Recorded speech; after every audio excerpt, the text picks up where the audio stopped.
Once again, welcome to Munich. We are at the OGAE Germany Convention 2013 in Wirtshaus zum Isartal. And we are extremely happy and also honored to be next to Dutch Eurovision royalty. She's been there no less than 4 times at the Eurovision Song Contest. In 1972 she was there as part of a duet with Anders. That's what Anders. Coming forth with the song Als het de liefte gaat. I think that's how to say it. And in 1976 she returned as a soloist singing The Party's Over Now, which came 9th. And she returned then in 1979 with Colorado. And that reached number 12. But then she didn't stop. She came back to the Eurovision Song Contest back in '83 as backing vocalist for Sing Me a Song by Bernadette. We've now the big pleasure to be next to Sandra Reemer. Hello, Sandra. Hello. Well, you are very well informed. Well, it's good Wikipedia. They know everything.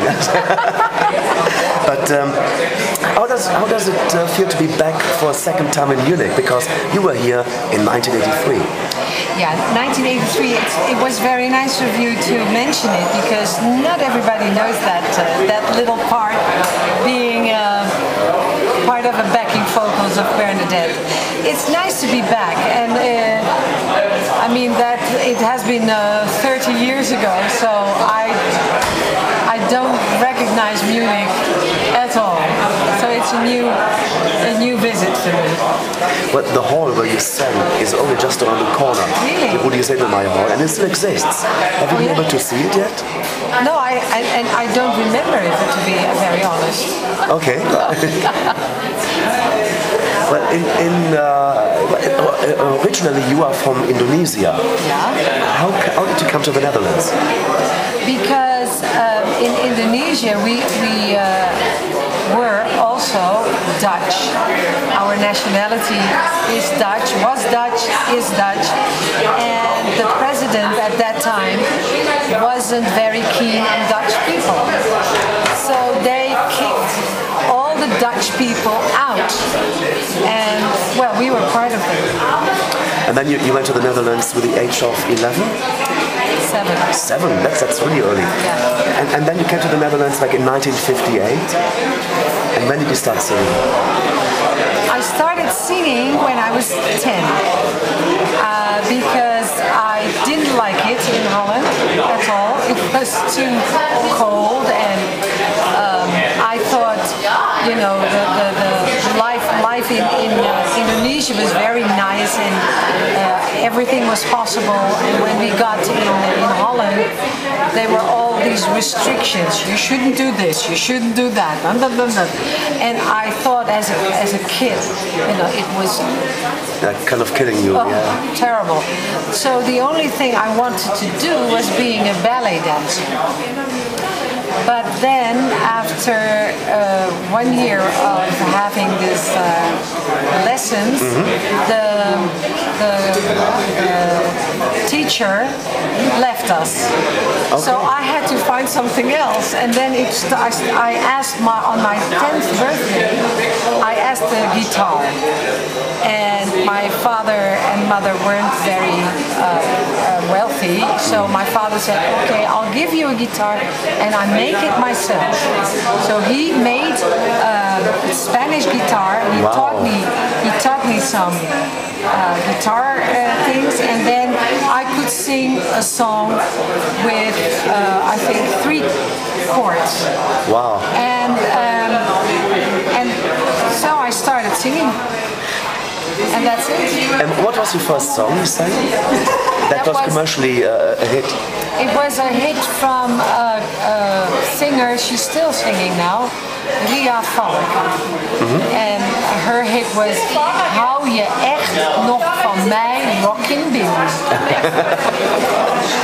Well, I have got to put on my notes Al Di La.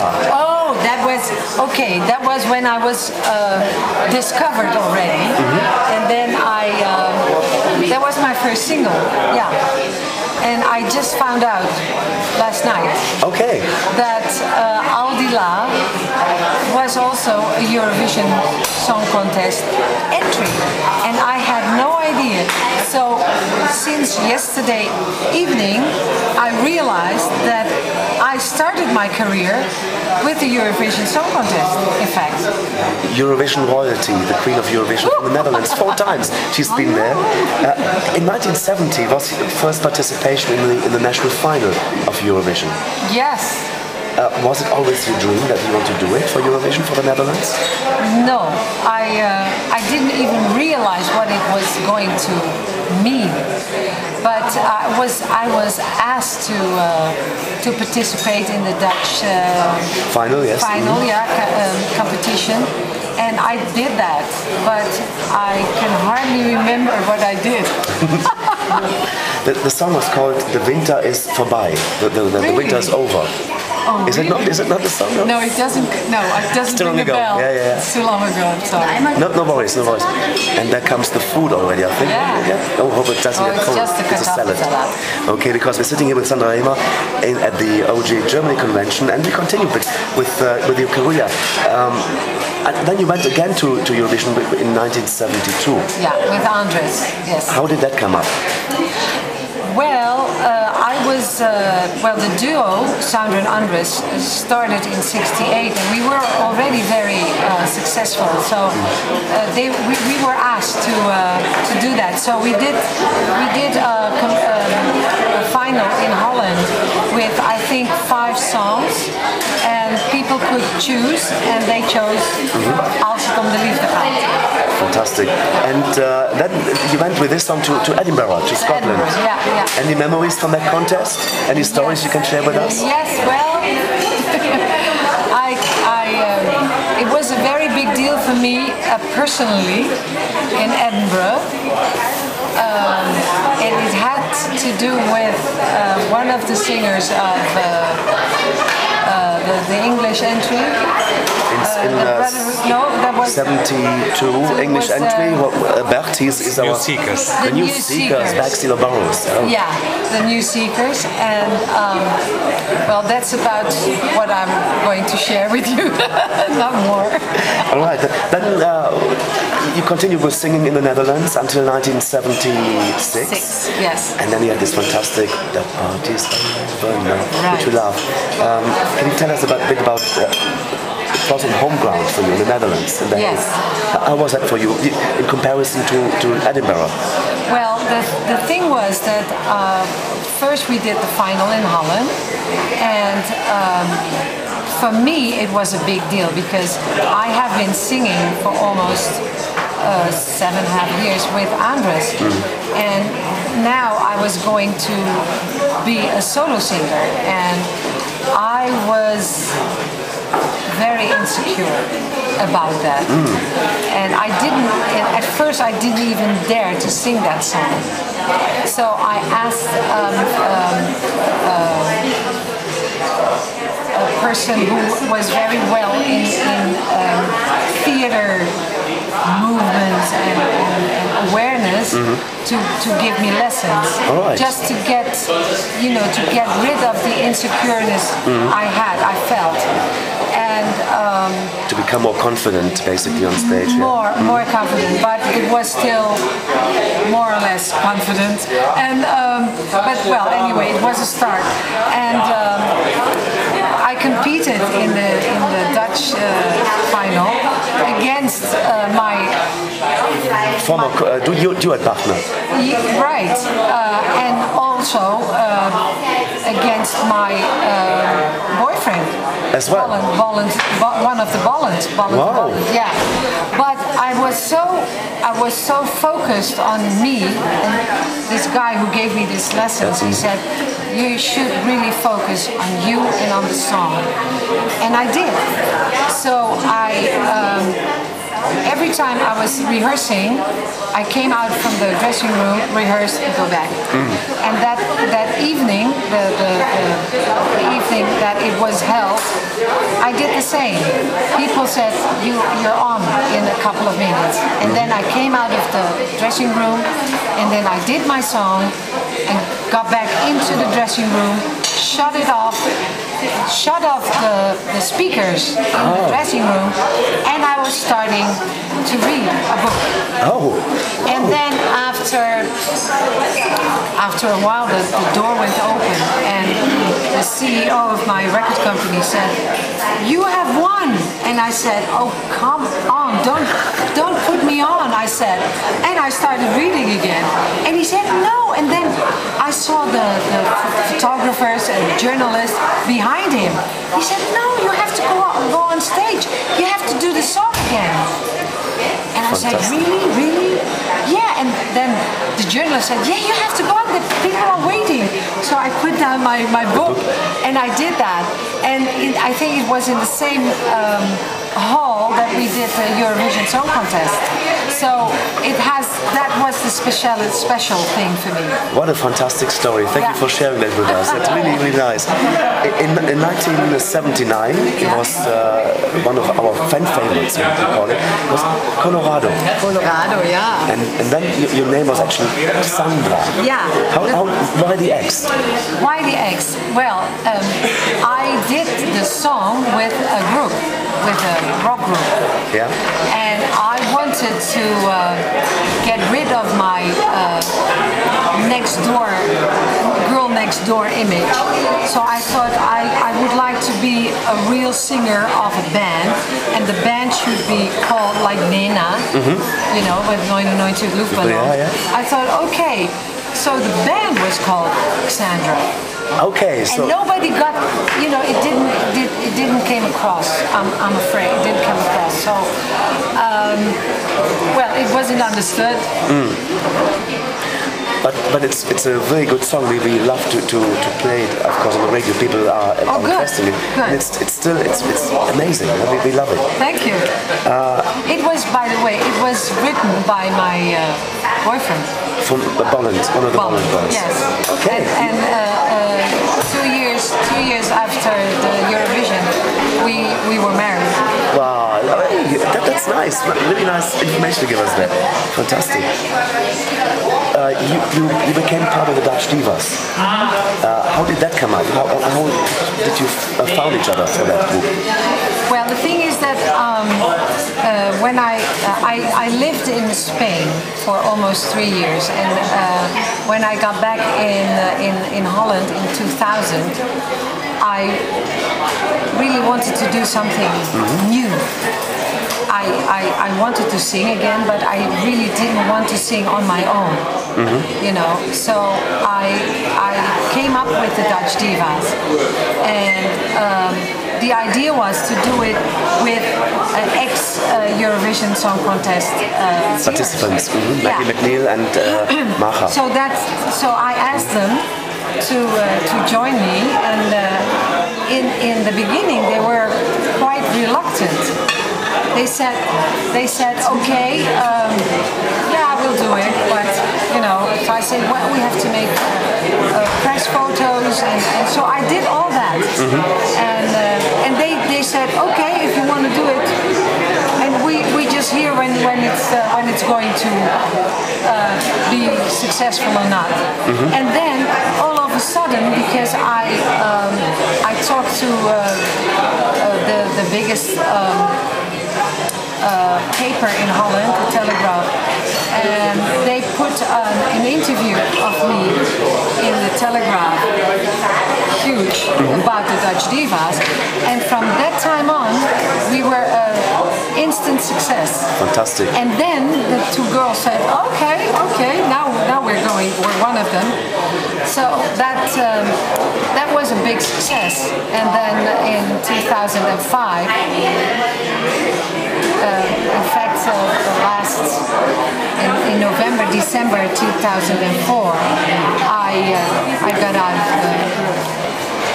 We're talking to Sandra Reemer from the Eurovision Song Contest, and let's continue now with your outfits at Eurovision. Oh yeah. You had, in fact, we had 4 of them. Who made them, and do you still have them? I have, I have them, all of them. Will we be able to see them tonight? No. No? No. No, I'm sorry, because it doesn't fit anymore. Nah, but on the other hand, I heard that you actually have an exhibition with them. Can you tell us about it? How did the idea come up? The idea was of a friend of mine who is a journalist, and he said, well, we should do something special for your foundation. And I have a nice idea. We combine your foundation with an exhibition with the dresses of the contestants, the female contestants from Holland, and well, they probably still have their dresses, who knows. So we started to do that, and that was such a big success, and it was very fun to do. It was a big organization because we had to get all these dresses from all over Holland, and well, some of them were really in bad shape. So there was somebody who used to do my dresses, or our dresses from the Dutch Divas, and he said, well, for you and for your foundation I will do it, I'm a volunteer. So he did all the dresses. We were in bad shape. They were really, some were really, really very bad, and he did everything perfectly. And he put it on the stands and everything. So yeah, it was very nice. This exhibition, is that still open for people to see that, or are you touring with it? No, we had that idea to tour. You know, put everything in the bus and then go through all the cities. But the problem was that the organization was bigger and more complicated than we thought. And thank God we had a lot of people who donated either their time or money in order to get the funds to my foundation instead of, you know, spending it to all these kind of things. So, well, if maybe we should do it together or something. Well, you know. One of the idea is you could do that at the Eurovision Song Contest, bring it there. Yeah, but then there is a lot of things to arrange. So I can do it on my own. I can't. So I need a lot of volunteers. So people outside there on the Radio Land and also on YouTube and cyberspace, if you have any ideas, contact us and help Xandra in getting the dresses of the former Dutch participants seen around Europe. That would be great. That would be really a dream come true.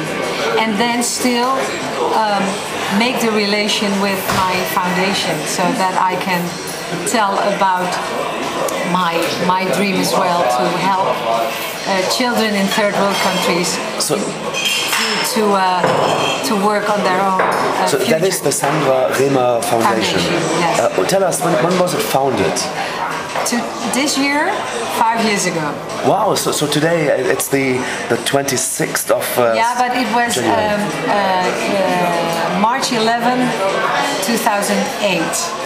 Wow, so and it's going on. It's you're supporting children in third world countries. Yes, and now we are trying to because it's a volunteer foundation with only volunteers, and that's on one hand it's very, very nice to have 23 volunteers, of which 80% is younger than 30. I'm very proud of that, because if you talk about volunteers, you think of older people, but they are really part of the SRF family, Sandra Reemer Foundation SRF family, and they really like the idea that they work for the foundation in order to help their brothers and sisters and the other side of the world to go to school and work on their future. Oh, that's really nice. It's really for a good cause. But it's not the only one, because I found out also you are supporting Amsterdam dinner. I see here. An AIDS fund, that is. Yes, well, I support it because when I am a guest, I will always try to sell as many lotteries as possible, in order to support the AIDS Foundation. Wow! And for that, you got a whole decoration from the Dutch Queen. Yeah. Can you tell us about that? What it is called and how you got it? I was knighted. It's called ridder. Knighted of the ridder in the order van Oranje Nassau. So knight in order of the Orange Nassau. Wow! Congratulations for this. Yeah, thank you. So do we have to call you Lady Reemer now? Well, we don't have in that. Holland. It's not. No, we're okay. just Sandra. That's very interesting. So for your charity work, you received this Lifetime Achievement Award from the Dutch Queen. Yeah, isn't that something? Wow, it's amazing. You have a very interesting life, I must say, past. A life of being a singer, and then you come into the charity life. Yeah, because I believe strongly that being fortunate to live in this part of the world where we have everything and more than that, I strongly believe that we should share it with our other family in the other part of the world, 2/3 of the planet, who doesn't have anything. Yes. I mean, we're so lucky and so fortunate to have this, and we have, of all what we have, too much. That's so true. There's nothing wrong with sharing. Yeah. And it doesn't have to be big. It doesn't have to be huge. It's just open your heart, and acknowledge that we have a family in 2/3 of the planet. That's very amazing. You have received also an award for the best dressed woman of the Netherlands. Ooh, you are well informed. Do you still have that dress actually? No, I was. It's because of my friend Adi van de Krommenacker. He is now a very well-known designer, but in those days he took care of all my dresses and he picked it. He was a kind of stylist for me, and because of that I was indeed chosen as the best dressed person in Holland. And they gave me a brooch, and I still have it. When was that? In '88. Wow, and also you have received an award for being the best show host of the country. So another thing you have done, not only singing, you're hosting shows. Yep. Which shows? Also, tell us about the shows. I did Sterrenslag, which was a program in summer where all the known people from Holland participated in a kind of sports event, and a bit ridiculous, so it was a lot of fun to watch. And I mean, all well-known people from artists, but also politicians, and actors, and all kinds of things, all kinds of people. That was in '85, I think, yeah. Sterrenslag, and then I did. I co-hosted That and Das, and that was very successful. And after that, I got my own program, my own television program called Showmaster, where I was looking for talent who were able to show off not only being a good host but also being something else, whether it was an actor or a dancer or you name it. And that was a very nice show. And I did some other things. So. Well, I know something that people call you the Popo Kid. That was in the That and Das. How did you get that name? Not people. Jos, the co-host. Yeah, he started to call me that because I'm from Indonesia, and krupuk is a very nice thing to have, to eat. And it was like he said to me, I'm going to call you that because I love you so much. It's very funny when I heard it, to call, you give you the nickname Krupuk here. And in German, I don't know even what would be in German. I don't know. Mein Krabbenbrötchen, maybe. I don't know.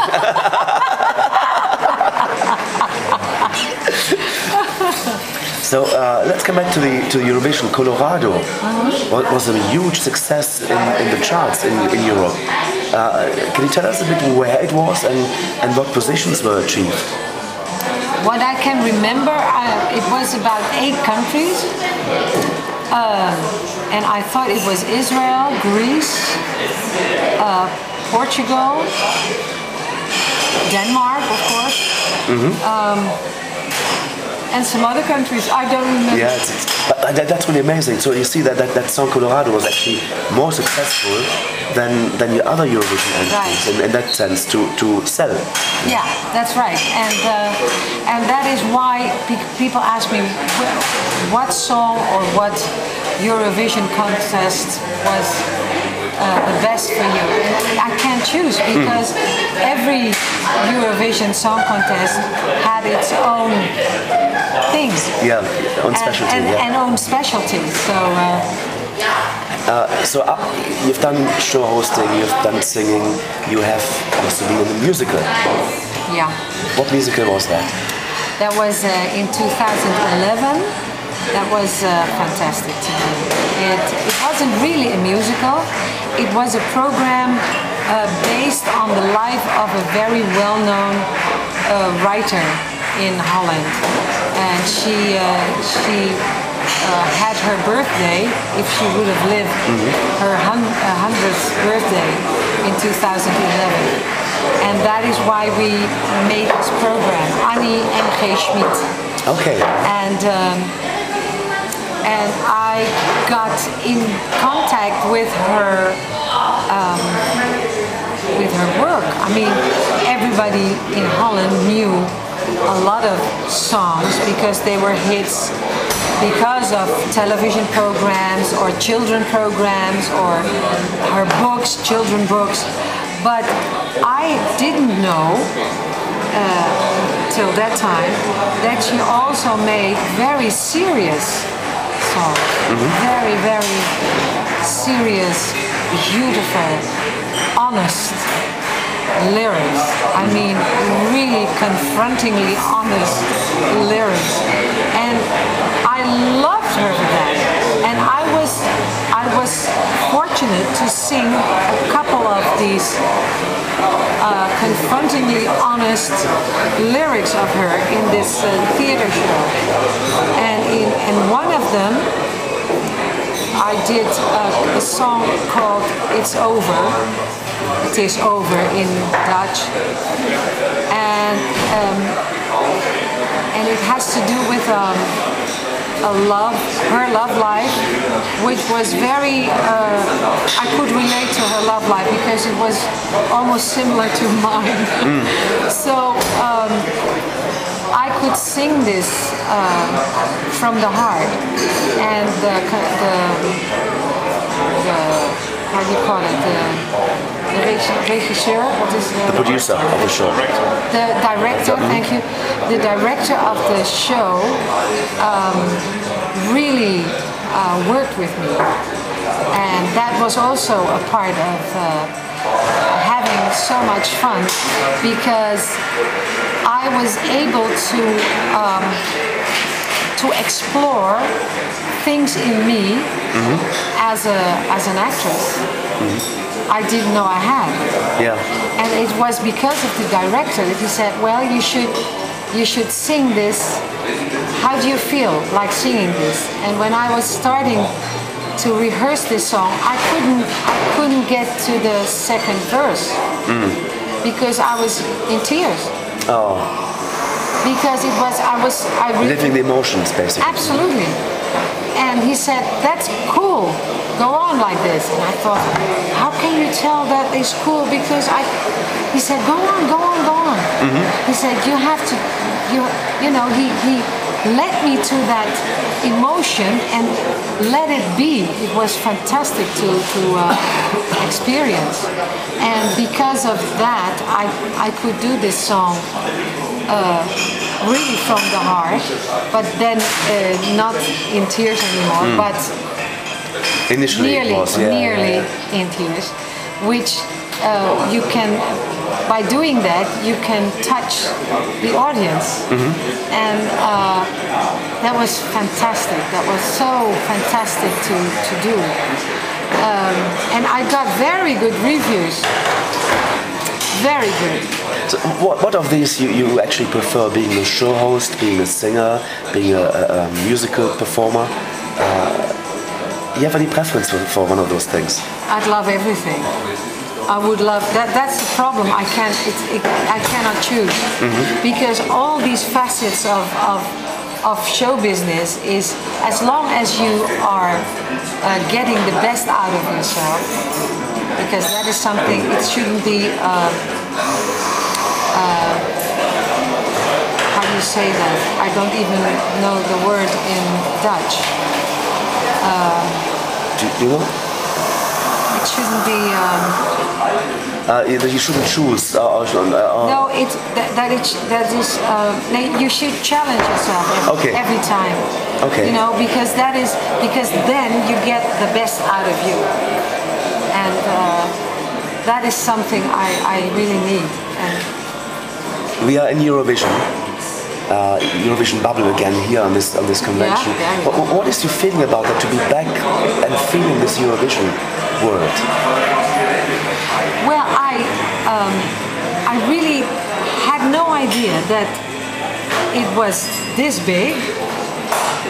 To me, it was a very, very, very, very pleasant surprise to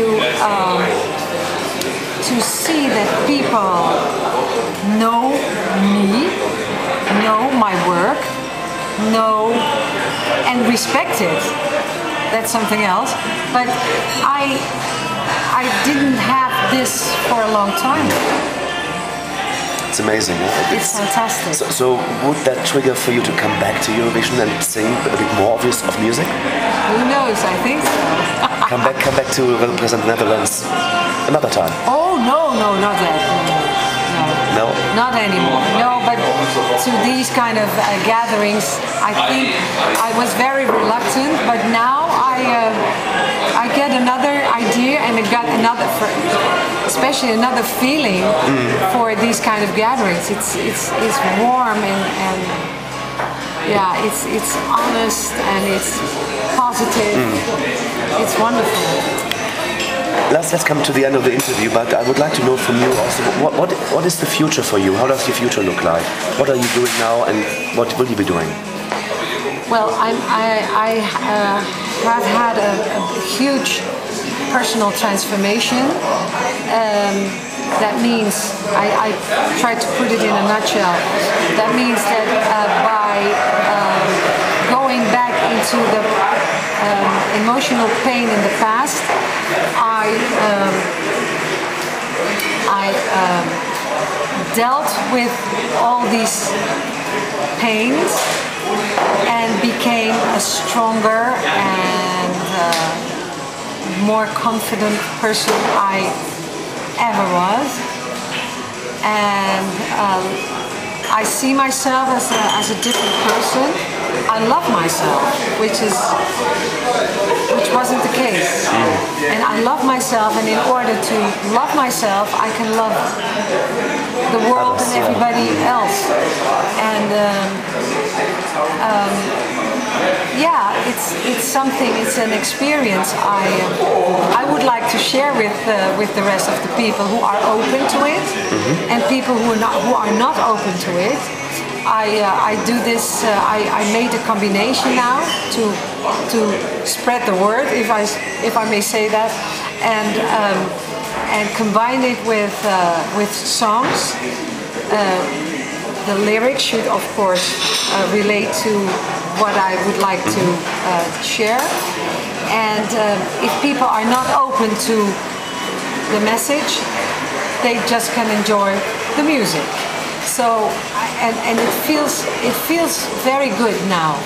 And I hope that my feeling will be recognized by lots of people. And then I can be happy to share, because I really want to share this wonderful experience I had with the people, and because I really want everybody, you, and you, to be happy. Are you giving courses on this, or what do you call this? I used to give courses, but it's too small, because then you can only have maybe 10 people, and I would like to share it with more people. But I realized that by doing this, what I just said, the combination of word and song,